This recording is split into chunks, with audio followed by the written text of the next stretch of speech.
Hello everyone, welcome back to Discover Rico channel. My name is Rico, and in this video I'm gonna show you the 7 steps you should follow to become a pro in Snapseed. So for today's video, I have prepared a photo that I captured last year in Kyoto.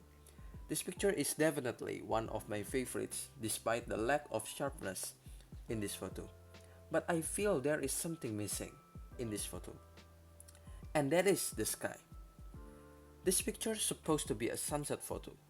Unfortunately, the sky is mostly covered by clouds, resulting in a kind of flat sunset image. So what should we do to make this picture come alive? Well, the answer is we must replace the sky using another sunset image. So the picture you see right now is taken on a completely different place from the previous photo, and we're gonna use this as a replacement of the sky from the previous photo. So let's jump right to the Snapseed. Okay, so now we are on the Snapseed app, and the first thing we're gonna do is changing the perspective of this image. Why must we do so? Well, every photo that you capture are mostly affected by the lens distortion, and to recover that we must use the perspective tool. So click that pencil symbol icon and then click perspective. So right now we are on the perspective window, and as you can see there are some options that we could choose to adjust the perspective of our image. So let's choose the tilt, and here we can either pull this photo up and down or drag this photo to the left or to the right. For this image, I'm gonna pull down this image a little bit and also drag the image to the left so this image will look well balanced. Now let's try the free perspective adjustment, because this tool will really help us to fix some area like the pillar, which is tilted because of the lens distortion.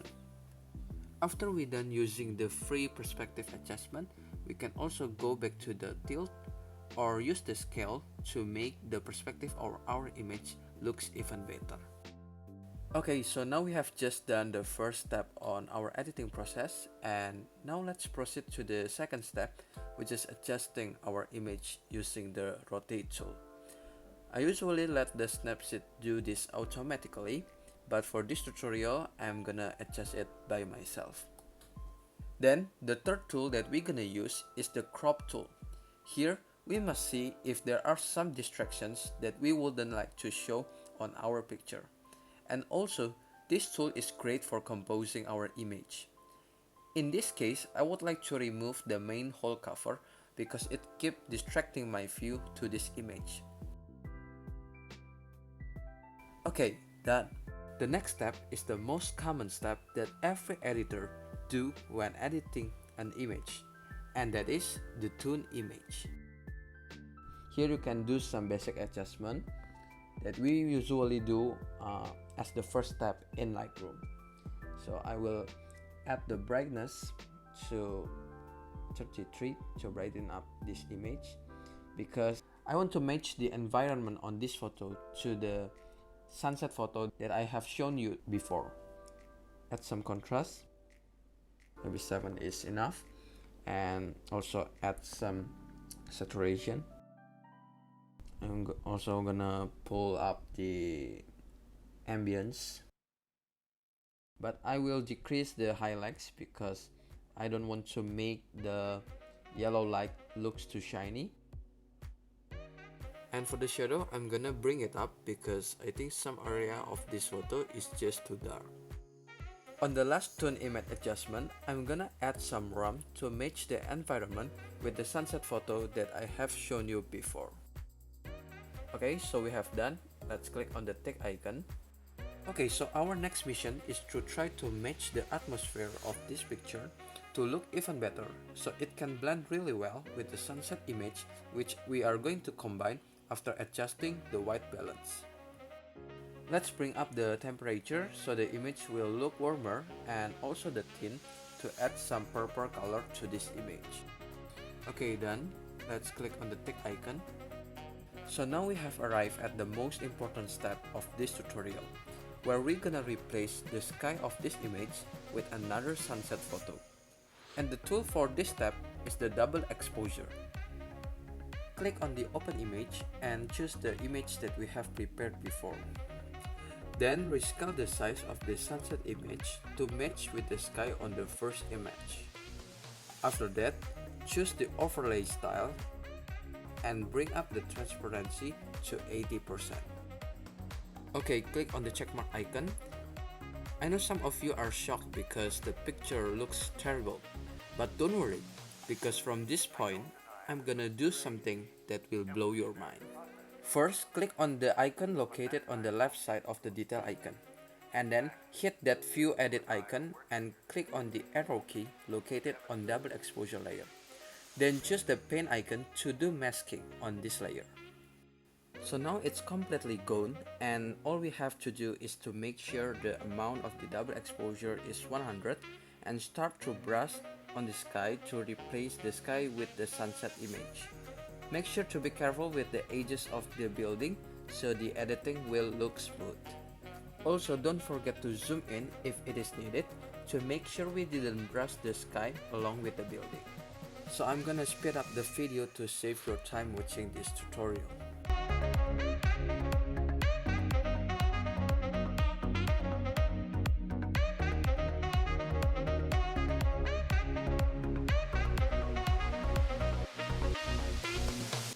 So now we have done the masking process, and as you can see, the sky completely changed.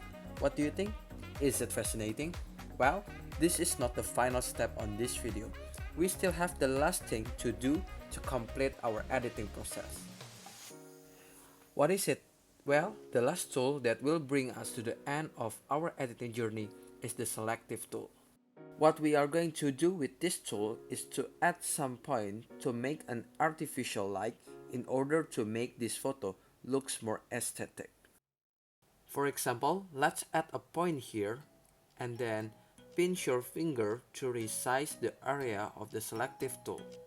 After that, we can bring up the brightness by sliding our finger to the right, and to adjust the structure, hold the screen while sliding our finger up. And I will do the same action for the other area, so I will also speed up the video just like on the masking process before.